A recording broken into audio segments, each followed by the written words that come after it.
सदाशिवसमारम्भां शङ्कराचार्यमध्यमाम् अस्मदाचार्यपर्यन्तां वन्दे गुरुपरम्पराम्। हरिः ओम् श्रीगुरुभ्यो नमः।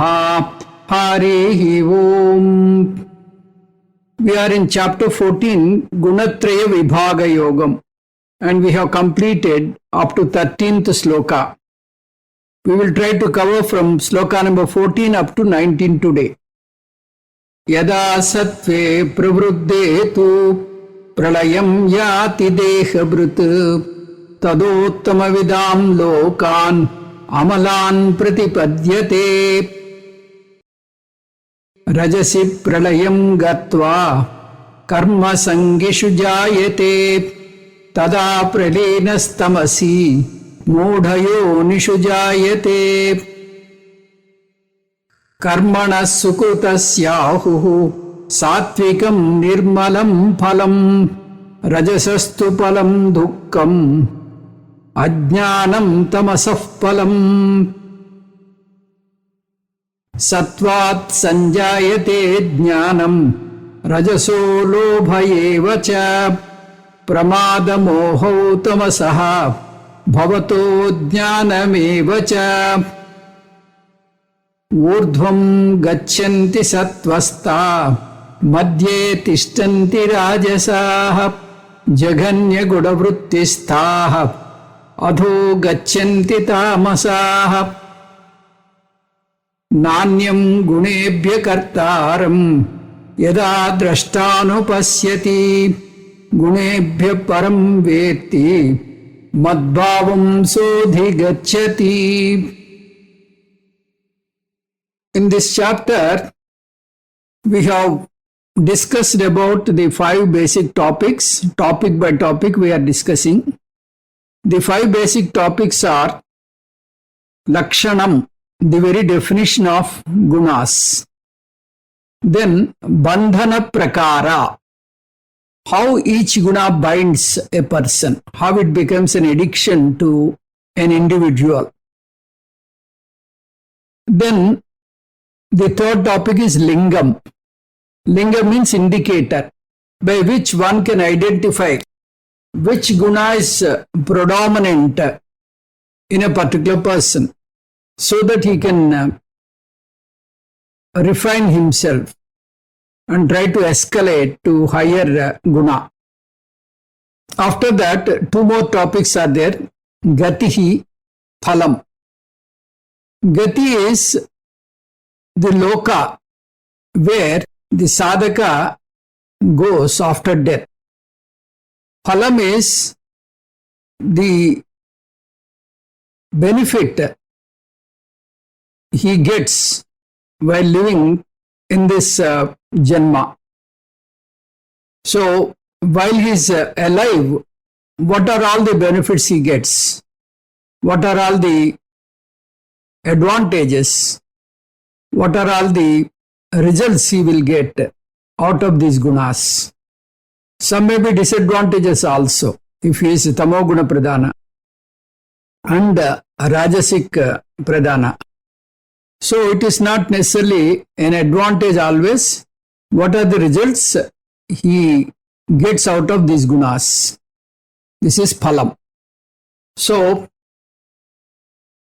we have seen that a sattvaguna pradhana person, his jitendriyas will be more operational. Whereas a tamoguna dominant person, karmendriyas are more functional. In case of tamoguna pradhana person, tamoguna dominant person, neither jnanendriyas nor karmendriyas will be operational. So, for this person, we have seen 2 technical words used in 13th sloka. They are aprakashaha, apravritticha. Tamoguna will suppress jnanendriyas, and therefore all jnanendriyas will have aprakasha, meaning non-bright. Not bright means they will be dull. They cannot be active. They are very passive. Apravritticha, there will be no dynamism and there will be no activity. There will be no ambition at all for these people. In fact, they will support Vedanta very much and they will talk about Vairagyam not because of their evolution or superiority, but because of sheer laziness. Therefore, aprakashaha, apravritticha, pramada moha evacha. They will be riddled with conflicts. Every moment will be a conflict, a delusion. Whatever little they do, they will be full of omissions and commissions. All these indicate predominance of tamoguna. A tamoguni should directly cannot go to sattvaguna temperament. He has to, a tamoguni must transform himself to rajoguna and from rajoguna to sattvaguna. This is the travel. So, for a tamoguni, you have to give him sakama karma so that he is interested in doing that karma. For a tamoguni person, you have to give a sakama karma so that he is interested because it will give him some benefit. From sakama karma, slowly you have to prescribe nishkama karma. And from nishkama karma, you have to take him to akarma. In the similar way, from saguna ekarupa Ishvara, you have to take him to Viswarupa Ishvara, then to Arupa Ishvara. This is how you can transform a tamoguni to sattvaguni. Tamoguna pradhana person to sattvaguna pradhana person. Now, the fourth topic is gatihi, the travel after death. Marananantara prayanam is called gatihi. If a person dies with sattva domination, sattvaguna domination, what will be the direction of his travel? If a person dies as a rajoguna pradhana person, what will be the direction of his soul? Soul's travel. Soul means jivatma. If a person dies with tamoguna pradhana, which direction will his soul take? That is the topic we are going to enter into. Yada sattve prabhuddhe tu pralayam yati dehabhrit tadottama vidam lokan amalan pratipadyate. Yada tu, if dehabhrit, a person, yati pralayam, dies. Pravruddhe, when sattva is predominant, tada, then, pratipadyate, he attains amalan lokan, those pure worlds. Uttama vidan, belonging to upasakas of great deities.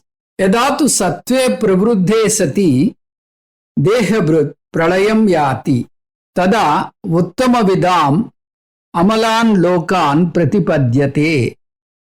If a person dies when sattva is predominant, then he attains the pure worlds belonging to upasakas of great deities. So Sattvagati is talked about in this verse. Sattvagati means Sattvapradhana Purushasya Maranantara Gatihi. The topic of this verse, Paramatma says, Yada Sattve Pravruddhe Sati Dehabhrit. That means Jiva or Jivatma Pralayam Yati. Here Pralayam means not the resolution. Pralayam means Maranantaram. Suppose a Jivatma dies. When Yada Sattve Pravruddhe, when a Sattvaguna is dominant, and here we are talking about what type of Jivatma, Ajnani, Ajnani. We should be very, very careful. What will be the direction of Jnani's travel? Jnani does not travel at all. All the three Sarirams are dissolved here and now.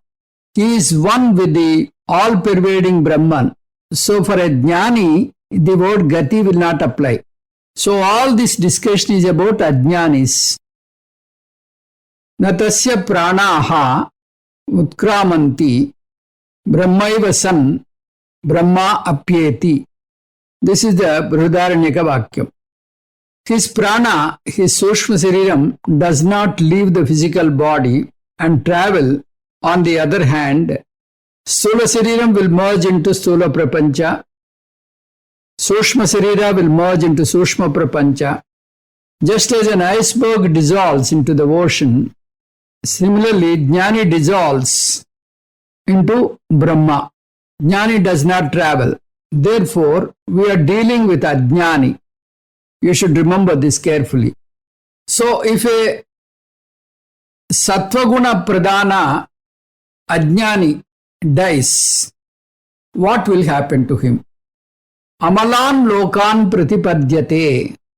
That Sattvaguna Pradhana Ajnani will go to purer lokas, Suvarloka, Maharloka, Janaloka, Tapoloka, Satyaloka. And in that higher lokas, since Punya is dominant, that person will enjoy the greater levels of happiness, as we saw in Taittiriya Upanishad. In Taittiriya Upanishad, in Ananda Mimamsa, it is clearly said, higher the lokas, higher the Ananda one gets. It starts with Gandharva Loka and ends up with Satyaloka. So, these Sattvaguna Pradhana people, they are entitled to Uttama Vidam Lokan. They can reach the lokas where great upasakas can go. Uttama means Ishvara, Vit means upasaka. Therefore, Uttama Vidaha means Ishvara upasaka. What type of Ishvara? Saguna or Nirguna? Very careful. Being Ajnani, they will not know about Nirguna Ishvara. Uttama Vidaha means Ajnani Saguna Upasakas. These Upasakas will go to higher lokas. The Sattvaguna Pradhana people will go to the higher lokas depending on their punya. Urdhvagati, upward travel will be there. This is for Sattva Pradhana Purusha. What about Rajo Pradhana Purusha? This is mentioned in Sloka number 15. We will see that Sloka. Rajasi pralayam gatva karma sangishu jayate tada pralinastamasi mudhayo nishu jayate. Pralayam gatva, having died, Rajasi jayate, one is born. Karma sangishu, amidst those who are attached to action. Tada, likewise, pralinaha, having died, tamasi, when a tamasic person or tamopradhana person dies, jayate is born, mudayonishu, in the wombs of deluded beings. Dehabhrut rajasi pralayam gatva karmasangishu jayate tada saha tamasi pralinaha mudayonishu jayate. Dehabhrut rajasi pralayam gatva karmasangishu jayate tada saha tamasi pralinaha mudayonishu jayate. Having died, when Rajas is predominant, one is born amidst those who are attached to action. Likewise, having died, when Tamas is predominant, One is born in the wombs of deluded beings. So in this verse, the travel of both Rajoguna Pradhana Purusha as well as Tamoguna Pradhana Purusha, both are dealt with.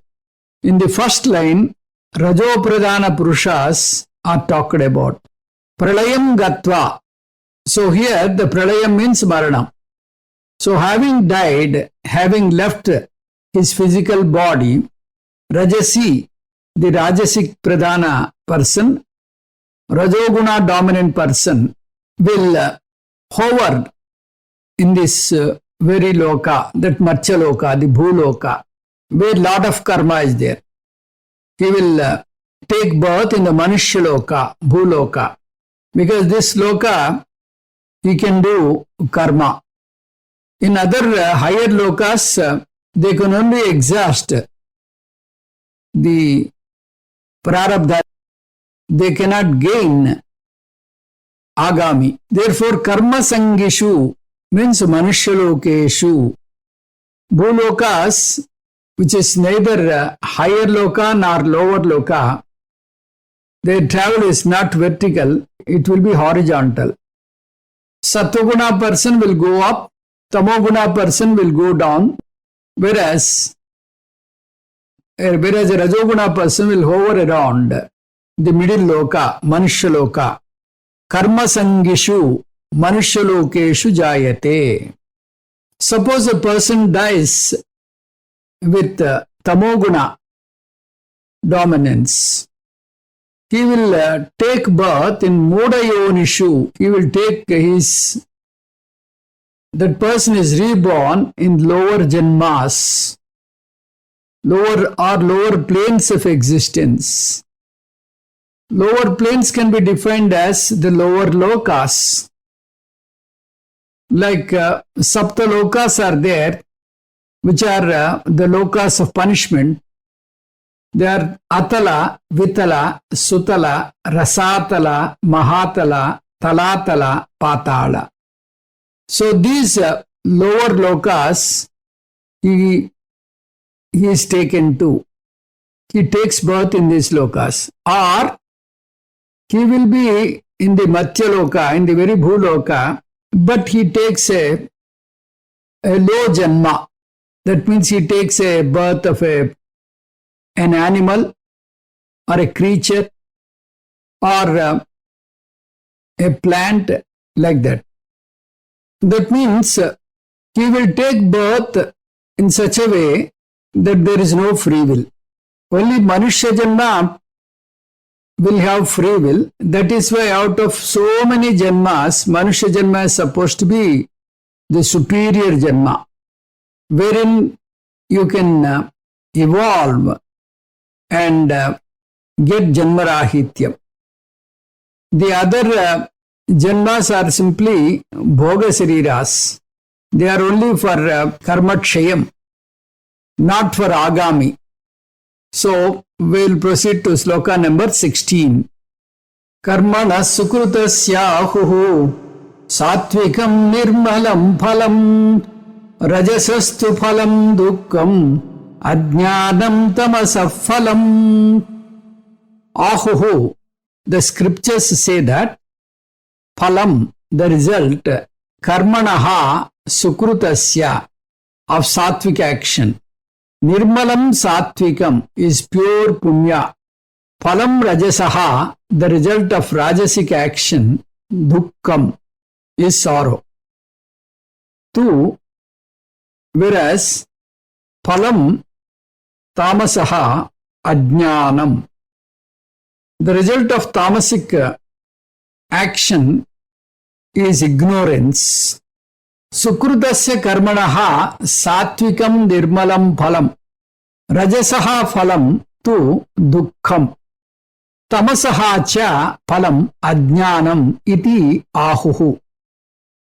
The scriptures say that the result of sattvic action is pure punya.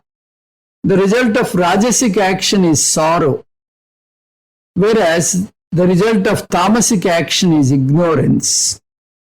In this verse, Lord Krishna comes to the fifth topic, and that is phalam. For the predominance of each guna. So the previous two slokas talked about gati. Now this sloka talks about phalam. What is the difference between gati and phalam? Gati is the consequence after death, whereas phalam is the consequence in this life itself. So, if Sattva-guna is predominant, what will be the consequence experienced here and now? Similarly, Rajoguna is dominant. What will be the consequence in this life? And Tamoguna is dominant. What is the consequence in this life? This is what we are going to see in this sloka. Sukrutasya karmanaha phalam Satvikam ahuhu. Now, we slightly change the words Sukrutasya as Sukrutam and Satvikam as Satvikasya, so that we can form a sentence. Satvikasya karmanaha phalam Sukrutam. This is what we can make. Satvikasya karmanaha phalam Sukrutam. When a sattvic person undertakes activity, they are good and noble activities. Therefore, the phalam is Sukrutam, Punya. Spiritually elevating that which will promote peace, happiness and tranquility, which is Nirmalam. Nirmalam means pure, freedom from stress, freedom from tension, freedom from anxiety. In fact, in the very presence of those sattvic people, you can feel shanti, you can feel peace. If you go to certain places, you can feel peace and happiness. If you go to certain other places, you feel tension all around. We do not know when they flare up, when they make a nadu about nothing. Therefore, Paramatma says, when sattvic people deal with their life's interactions, you can see harmony and peace, where the house will be a home. In fact, that is called a home. There is an understanding, there is love, there is consideration, there is harmony, there is peace. That is why it is called Nirmalam. Nirmalam Phalam. Whereas Rajasastu Phalam. For a Rajasic person, what is the Phalam? Naturally, there will be a tremendous amount of activity. The main problem is what? There is a tension, there is anxiety, there is stress, there is strain, there is irritation, there is intolerance. Where there is stress and strain, there is neither physical health nor mental peace. Therefore, Krishna Paramatma says, Rajasastu phalam dukkham. So, a Rajoguna Pradhana person will yield dukkham. His phalam is dukkham. Wherever transactions are taking place among the Rajasic people, you can find there is stress and strain. And not only that, because of the very tension and irritability, they are flaring, they flare up quickly, very often. There is anger, there is angry exchanges. Therefore, there is himsa involved. Each one will be hurting the other member in the family. The husband hurts the wife hurts the husband. There will be always a quarrel in the family. The house is not a home. The house is a dungeon, a dungeon of quarrel. This is called a house full of dukkham. So, for a person who is tamoguna pradhana, the phalam is dukkham. Now we will proceed to tamoguna pradhana. Tamasa karmana phalam. For a tamoguna pradhana person, what will be the phalam? The phalam is ajnanam. Phalam is ignorance. He simply wastes his life. He simply while away the time. He doesn't know what to do. There is no clarity in him because of the ignorance. Because he is drenched with ajnanam. There is no goal for him. There is no ambition for him. His jnanendriyas are dull. His karmendriyas are inactive. So, the ajnanam pervades all through. Ignorance rules over him. He postpones things.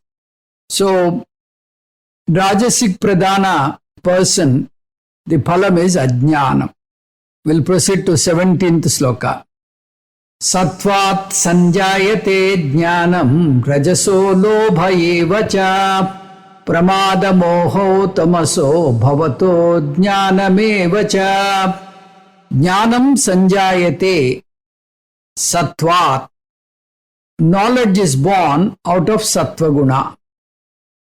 Lobha eva cha rajasa. Greed is born out of rajoguna. Pramada moho evacha. Negligence and delusion along with ajnanam, along with ignorance, bhavataha are born out of tamasaha, out of tamoguna pradhana. Sattva jnanam sanjayate.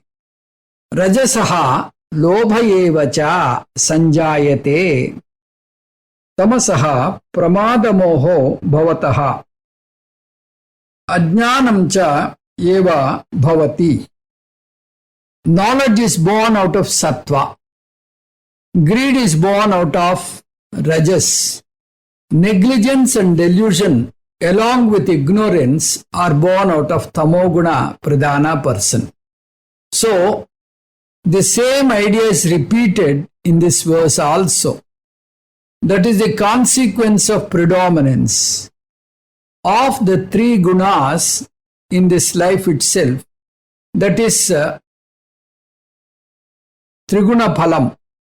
The topic is continued. Sattvat sanjayate jnanam. Out of sattva guna, jnana is born. Because when sattva guna is dominant, the jnanendriyas are operational and bright. Therefore, the learning capacity, the absorbing capacity, the retaining capacity, the building up capacity, everything is high. Therefore, knowledge increases in leaps and bounds. Whether it is material knowledge or even spiritual knowledge, for both knowledge, sattva is required. So, sattvat sanjayate jnanam. Whereas, rajasaha lobha sanjayate. When rajoguna is dominant, lobha sanjayate. Lobha means greed, ambition, plans, scheme. Till the last breath, this person will turn like top. Therefore, lobha, there is no trupti, there is no contentment at all. The greed is the result of rajoguna pradhana. He wants more and more and more. There is no contentment. Tamaso pramada moha sanjayate. Out of tamoguna are born pramadaha. Pramadaha means negligence, recklessness, indecisiveness, conflict. Moha means delusion. So, he is always in a doubt. He cannot decide properly to do or not to do, to be or not to be, to go or not to go, to eat or not to eat. Like this, everything is a conflict for him. Tamoguna phalam is negligence, postponement, and conflicts, lack of clarity. So, Slokas 16 and 17 talks of the phalam of three gunas. 18th sloka. Urdhvam gachanti satvasta madhye tishtanti rajasaha jaganya guna vrittista ado gachanti tamasaha. Satvastaha gachanti urdhvam. Rajasaha tishtanti madhye. Tamasaha jaganya gunavrittasta adogachanti. Abiding by the functions of the lowest guna, these tamasic people, gachanti, go, adaha, down. Satvastaha urdhvam gachanti. Rajasaha madhye tishtanti.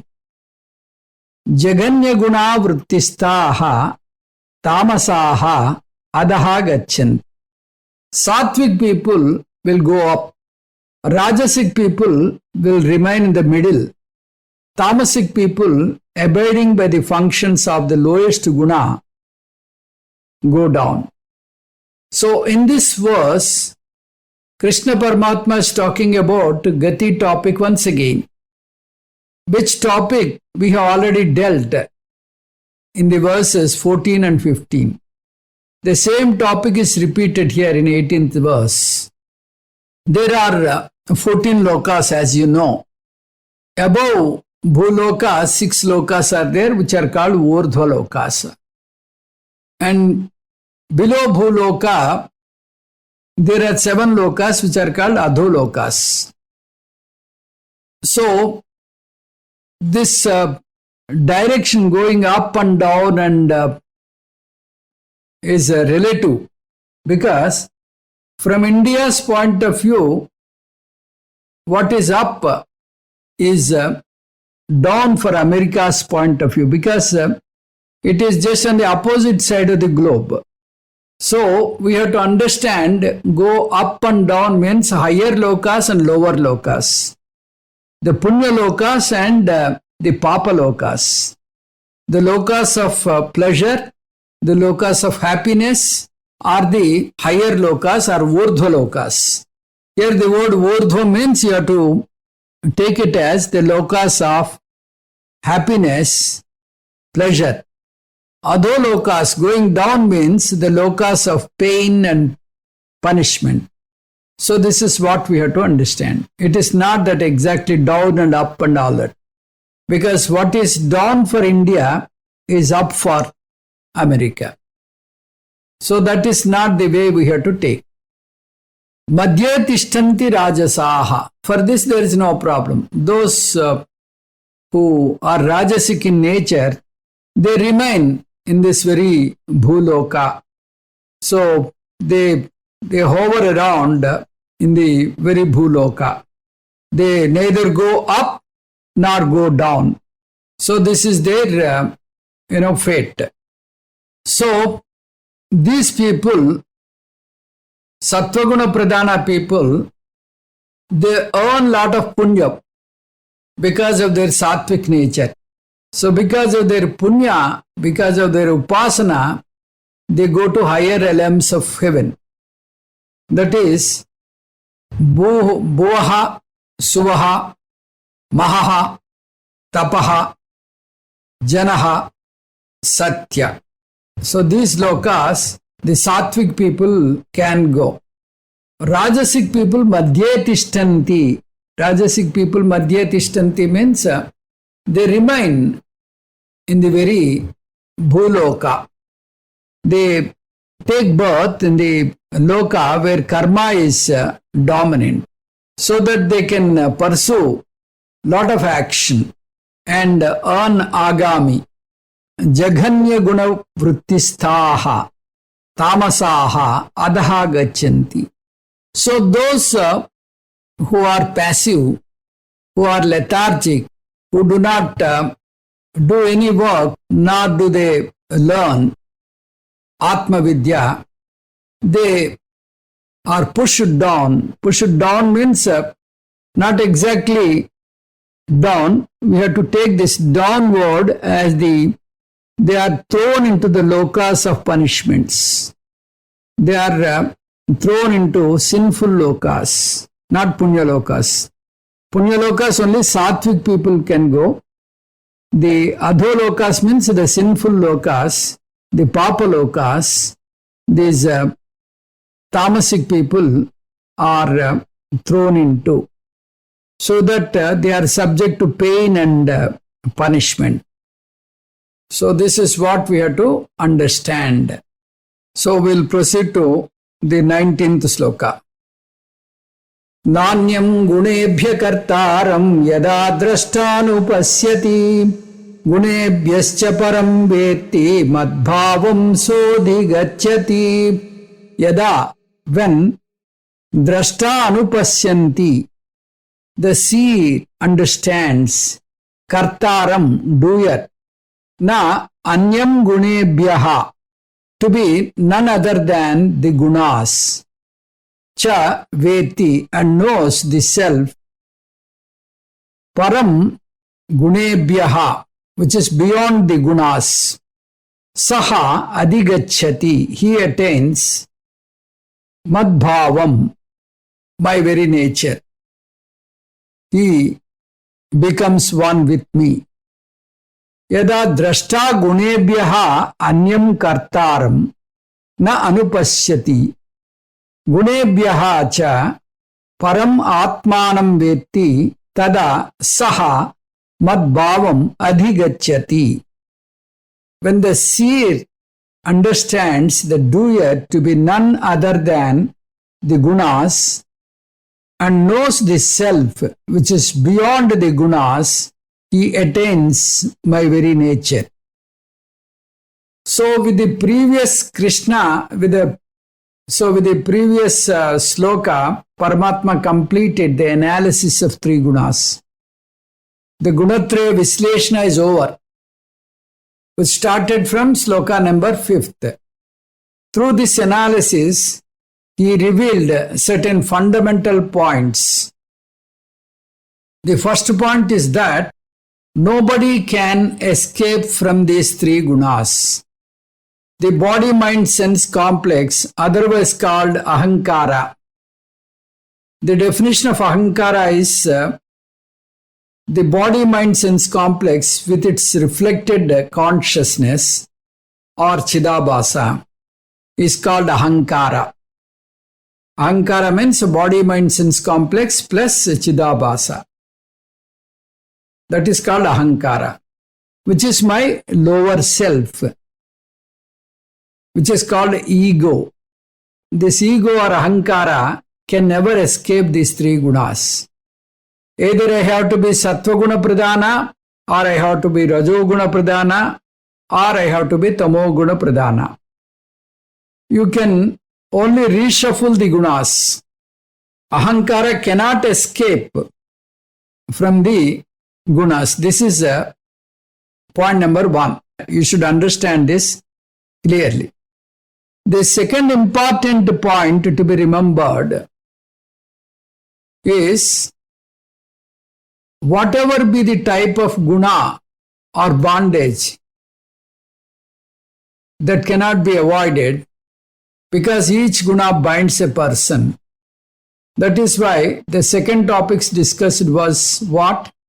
How does each guna bind a person? So from that it is clear each guna will bind. Only difference is what? The method of binding would be different. Like a person asking, should I kill you by shooting or by cutting the head? Which is better? So the result is same. Death only is the result. The mode of destruction may vary. Therefore, all these three gunas are going to bind me. How the three gunas bind, we saw very clearly. Ahankara will naturally be addicted to a particular type of environment. Satvaguna ahankara, sattvic ahankara will naturally bind a person to a particular environment. If that environment is not available, it will disturb the person. What is the environment a sattvic person seeks?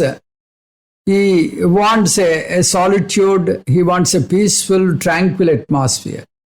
Similarly, a rajoguna, guna pradhana, rajasik ahankara is going to seek another type of setup. It will be attached to more action. If that type of setup is not there, that person will be unhappy.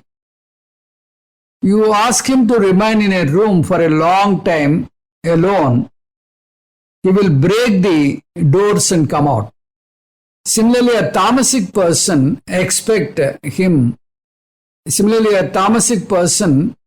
expect his own environment. Therefore, all three gunas are going to bind.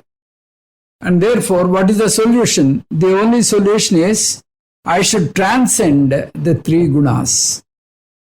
I should transcend the three gunas in such a way that I will become gunatita. That is the only solution. Now the question is, how can I become gunatita? There is another word for gunatita, that is nirguna. Now here only we face a problem. Ahankara is nothing but body, mind, sense complex with reflected consciousness. Therefore, ahankara can never become gunatita. So the greatest distressing news is ahankara can never escape these three gunas. Ahankara, by process of change, can never escape these three gunas, or it cannot become gunatita. That is for sure. Now the next question is, other than ahankara, there is another entity in me.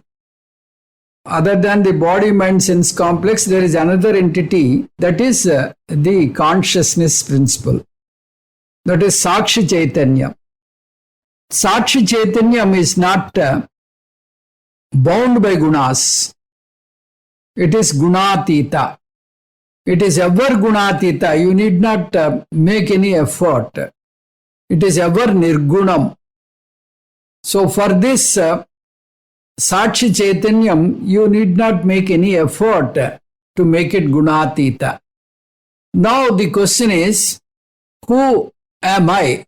Am I the ahankara, the body, mind, sense complex with reflected consciousness? Or am I the Sakshi Chaitanya? Shastra clearly advocates, clearly explained that I am Sakshi Chaitanya. That means I am gunatita, which is beyond the three gunas. So, as a Sakshi Chaitanyam, as a consciousness principle, I am not bound by Sattva-guna, I am not bound by Rajasic guna, I am not bound by Tamasic guna. So I am gunatita, I am beyond all these gunas. So this is what we should understand. So in this slokas, we have learnt about 5 points. That is the definition of three gunas. The second aspect is the bandhana prakara, how these three gunas bind a person.